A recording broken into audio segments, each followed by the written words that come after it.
Hi, this is Vishal here from Invincible, and today I'm taking the interview of Ranganath. Good morning. Good morning, Vishal.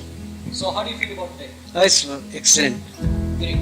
So, can you tell me something about how you started this book and what is the inspiration for this book? Actually, the inspiration to this book was from a rag Hindola, which is an absolute favorite of mine in classical music. And I am very fond of this raga. And once I was listening to a Jugalbandi of Hindola and Malcolm's, the counterpart of this in Hindustani music. And there was a beautiful alap in the Malcolm's and followed by the song in Hindola. So the alap was so beautiful that I was completely mesmerized by it. And in fact, this particular composition perhaps inspired me to write this novel. Being a physics teacher, how did you feel about writing the book? I know, but what happens is Because the whole journey is about the physics, Yes. and suddenly I'm seeing a twist about it. Very- and you are completely into writing the books. very true. In So fact, is that about that your next journey you are looking into that to going into this stage in the ac- writings? actually, I haven't seriously thought of that asset. But what happens is everybody after I was for 4 decades I was immersed in this world of teaching in physics alone. And in fact, I was teaching batches after batches for nearly 4 decades. And later, even after my retirement in 2011, I kept on teaching. And I needed a break, I felt. And this was a very beautiful runaway from my usual routine. And it was a very pleasant journey, actually I should say a pleasant break. And So nice to hear you. really, because literature has been always my hobby, interest, so to say. So I was, as a student also, I was writing in magazines, and in the college I was, in fact, Basically, you're not stopped yourself in writing even though you're a physics teacher, right? right. Actually, we edited a magazine for our college, and we had a Silver Jubilee function. I had produced a magazine, a memory, a souvenir for the college function. Great. Here I came across some writers, and many language teachers were my very good friends. In fact, I loved the company of language teachers, my English teachers, my Kannada teachers, my colleagues. I used to be in their company, and we used to have a lot of discussions on literature. In fact, that perhaps prompted me to take a venture in this step. That's so nice to hear you.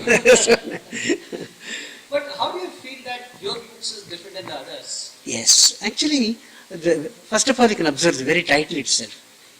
Hindola is a title not generally used by English authors.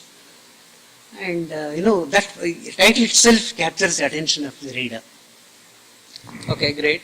It's a unique title because, in fact, many reviewers have written to me that the title itself has done half the job. Oh, so nice. Really. In fact, they have written to me that way. Because first the reader may be tempted to think that this is a treatise on some musical raga like Hindola. True. But when it is not that. And Okay, so why you have chosen the name Hindola? Hindola basically is a pendulum. In Sanskrit, Hindola, Andolana, is basically a pendulum. And pendulum has oscillations. True. From one extreme end to the other extreme end. So in our life also, there is a swing. Yeah, I can see from physics to the writing. Yeah, even there's a swing in my way of I felt that I think that this is why you're trying to depict into the book. Yeah, it has, in fact, more than my attempt, it has automatically come in. In fact, the professor who released the book, she said, without his knowledge, his physics has entered into the writing of the novel also. So, in fact, the emotions, our emotions always play in between two extremes: agony, ecstasy, pleasure and pain. These are some of the human emotions, and we always oscillate in between these two. Fine. So, how do you have tried to portray that the pain and the basically the celebration of life? So what happens here is, you can see that there are 3 central characters in the novel: Alok, Revati and Vasundhara. Good name, Revati. Really, because that name Alok has, in fact, one of my colleagues, she's a botany lecturer, and she told me she's just married. She was telling me that if I get a boy, I will name him as Alok. And if I get a baby girl, I will name her Revati. That's so nice to hear you. I think so. She should be here today. I think she must be at least when this goes on air or somewhere. I will ask her. She will be hearing it. I'm sure that. So, in fact, the names have, and Vasundhara is a very beautiful name, the name of Mother Earth, who personifies Kshama, the ability to forgive. That is the greatness of Mother Earth, and the character, in fact, displays that emotion and that quality of mercy, and that way the names have. So this basically the whole story is about the mother. Yes. If I'm not wrong. Let me put it more straight. It's about womanhood. Womanhood. Okay, great. This is the whole talk is about. It's about womanhood in particular. Now, a woman, she's. Before to interrupt you here, I would like to know that why you have chosen the womanhood, not the manhood, being as a man. I agree. In fact, this is generally what happens. A man always admires a woman, knowingly or unknowingly. Great. Because a woman enters into his life in all stages. At the time of his birth, he comes out of the womb of the mother. True. She is the one who protects him inside the womb as well as outside. Very true. And in Quran they say the father holds the hands of his son, and then only when he starts walking. Oh. Then it is the mother carries her. Okay, great. So what is the difference you made it here in this book? See here, this is an amalgamation of music and love. And love. Okay. Because basically it is a love story with an emotional narrative and with music interspersed in it. Music, in fact, the Rag Hindola, one of the reviewers has written, is an abstract character in the novel which is running throughout. There is an undercurrent of the raga running throughout the novel. Throughout the novel. So that way. Fine. And what is this book is all about? This book is about, as I told you, 3 central characters. Alok, Revati. Yeah, everybody want to hear that who is Revati. Many people have asked me yesterday. I have just tried to put into that on a profile, and people are really love to hear that who is Revati. It is a strong character, and I would like to read a few lines here from my. Absolutely. You can. Because that perhaps sums up the whole thing instead of me trying to say anything. True. Anyway, it is your word only. Yeah, that's right. So I would like to read a few lines about Revati also here. Great. Yeah. This is a reading I'm giving from the novel straight away. Actually, What's the page number? page number 5. Okay. Alok here is Because many people will be interested about your page number 5. Why you have chosen the page 5 as first? Alok is meeting Dr. Kalyani and wants to know who is that girl in the house. Because Good. there is a dramatic opening in the novel. He gets down from a long night journey from Udupi, from Bangalore. He comes down to Udupi, and after night journey he enters the house. Before he knocks, he hears a beautiful alap. Okay. This is the voice of Revati, and he's curious to know who that girl is. Who this girl is? Right. He gets an opportunity to meet Dr. Kalyani. He's trying to do a research on his second novel. He has come to his parents-in-law's house, and there he meets this girl for the first. When before he sees her face, he listens to her voice. Okay. So just before, So the voice just of the before he tries to knock the door, that's symbolic there. Before he even knocks the door, that humming, mesmerizing humming of that alap is coming, and he's curious to know who that girl is, and he asked Dr. Kalyani. Okay. She truly has a sweet voice. She wanted to become a doctor, but her guardians could not afford to pay the fees. She had joined the nursing course when I met her. This Kalyani telling, hello, but I persuaded her to complete the training. She is a qualified nurse and works in our hospital. Her guardians were more interested in getting her married. The husband loves her, but is never available to her. He is a cab driver. Recently she lost her 5-year-old son. the boy was playing in the beach. She was sitting absent-minded on the sands of the beach. The child's dead body was the only thing they could recover.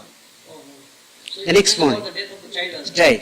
Right. She was in a state of mental trauma that had driven her into depression. I managed to bring her home. The Dr. Kalyani managed to bring her home. Fine. Divert her attention to music. She has a melodious voice. And then Kalyani. So did she carrying that the melodious voice from the start? It's a God. It's not after marriage. First of all, it is a gift given to her by. It is inherently. Okay, so it is by birth. Because later in the novel, you come to know her mother who died. Good. I would like to read this book. Her mother who died at the instant she was born. She was a singer in village, singing folk songs and things of that. Her father, though wayward, drunkard, and all that, he is a theatre person. I mean, it's going in small theatres from villages to. She's from that origin. Oh, so nice. So, and what happens is, from she from orphanage, actually her grandfather brings her to the church. Church. Okay. Because the father definitely will kill the girl child, because he doesn't want the girl child to live there, because he has already lost his wife. Okay. He manages to bring his granddaughter and gives it to church. And there she is looked after very lovingly by Sister Clara, who is her virtual mother. What's your mother? Father Bernard is her guardian father. She is everything. So you are trying to portray the another mother also who can take care, according that not only the Because mother she is the one. has lost her mother. She has lost her mother. And she, in the church, she keeps singing carols and all that. But the Kannada teacher there in the high school, she discovered that this girl has a very beautiful voice. And she takes the permission of the principal, the Father Bernard, Fine. and manages to give her some lessons in devotional songs in Kannada classical music. She manages to pass a few exams Okay. with the help of Father Bernard and the Kannada teacher. Okay, great. So, I am not able to understand still that how did you drive this story? How this book this came a picture, and how basically how you have written the books. Actually, in our Basically, I need to understand that how come you came to the point. Okay, now I'm writing only this story, because there are many stories which I hear every day, right? But I don't know how come you came to that conclusion. Okay, this is the story which I am looking to be is a part of my life. yes, in our environment, in our surroundings, in our society, we see people who have lost their children. In fact, you must have seen the great singer Chitra, who lost her child. Chitra, okay. We can understand the amount of feelings. So did you met her? No, I haven't met her, but I just read here and there. Oh, so great. When I think so she must be hearing somewhere. when you read these things, there is a chord strikes in your heart. Oh, can this happen in life? Just imagine a mother losing her small child. And here the worst part is, she is not able to bear another child. Not because she is not able to bear, the family doesn't allow that. There is some superstitious belief that she shouldn't beget the child. I don't want to go into the details. I leave it to the reader to go through that. In fact, that's even more interesting also. Oh, really? I think the reader has to go through that. I'm sure that even I am getting more interested now. There is an Read every sentence of this book. there is an unanswered question. She should have got the child from her husband, but the husband is not available to her. She avoids her. He avoids her. Oh, These things happen. Okay. That's a question which has to be answered, the reader has to find the answer in the book only. oh, so I nice. don't want to delve into it. Oh, great. I think so that the people should read. Should read. Should read the book. Okay. What basically your kind of schedules you have for your writings? So is that you love in morning you write it, or is that you love in the evening, or is that when nobody is there? Yeah. I mean, is that if nobody is there? Or what's your schedule? Yeah, I need solitude, and I have to be alone. I have Great. to be in front of my laptop. Oh, okay, nice. I always do with the laptop, because even though I'm not a person of that generation, I got a liking to it quickly, because I could erase and I could do editing quickly. These things I could do. Because Okay. the problem is striking it again. That was the problem. So I always sit in front of the laptop and keep doing it again, and sometimes I read it again. What last night I have written something, next night I will again try that.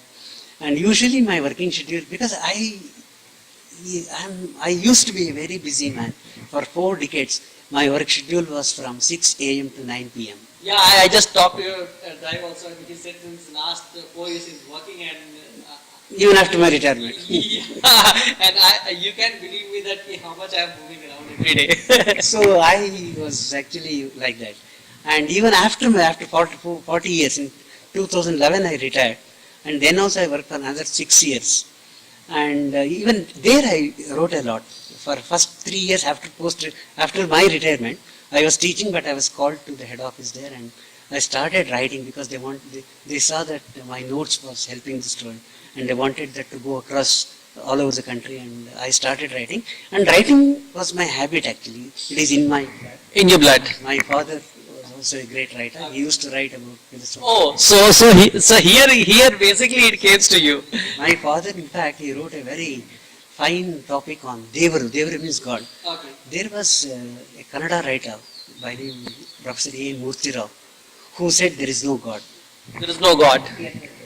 A book was named Devaru, God, and the writing was an antithesis of that, and it was the topic. The book had a very powerful logical force, but my father wrote back, and that he said he wrote another book with the same name, and he went on arguing that he countered all his argument, and that was he was man of he was very popular in that field, in the philosophical fields. And he believed in Samanvaya. Samanvaya means harmony of all religions, harmony of all languages. He was a great philosopher, I can say. Great philosopher. Definitely, I can say with pride. So this is where that your writing capability is quite increased at the last stage of your. I agree with you, because we hadn't known the potential of my father actually, and later after my retirement, when he was doing all this, we were interested in some literary activities here and there. I used to conduct some competitions for children. Oh, so nice. Kannada Rajyotsava celebrations, and some Bhavagitegalu we call it. It is Bhavagite, yeah. Songs of emotion, things like that. Patriotic songs, national. Great. We used to have competitions, and we had literary interest. We used to call some speakers and things like that. So that was there. That background was there. Okay. Which really helped me. And the thing is, in spite of this heavy schedule, after my retirement, I started doing this. That raga, because today the media is so, those days we used to hear everything in the instant. Yes. Today the media is so powerful. At the click of a mouse, you can get the song you want. Very true, very true. So what happened was this particular, when I suddenly chanced across this concert by 2 sisters, and one was the younger sister was doing in Malkav. That all was really mesmerizing. Okay, but just want to interrupt you here that, okay, if I talk about a kind of schedules, so basically you chosen as being alone when you're writing it up. So did you choose on in the evening or is it on the morning? Because invariably it used to be in the early morning. Early morning. Ever since I was a student, as a student I used to study up to 2 a.m. Oh, Start around so this is 8:30. exactly opposite going on, which I can Yeah, say. around 7:30 I used to start my studies, because till then we had to go to the college and all that, and that was the time available to me for study, because we had a small house and my brother was doing engineering simultaneously. He was able to get up very early, even at 1:30 a.m. and all that. So what I used to do was, and I had the habit of reading loudly, writing on a blackboard and things like that. So what happened was I had to do that, because up to 2 a.m. My younger brother was studying engineering. He used to sleep at that time. I used to get up. Okay. Started. Okay. So I just interrupting for the second take.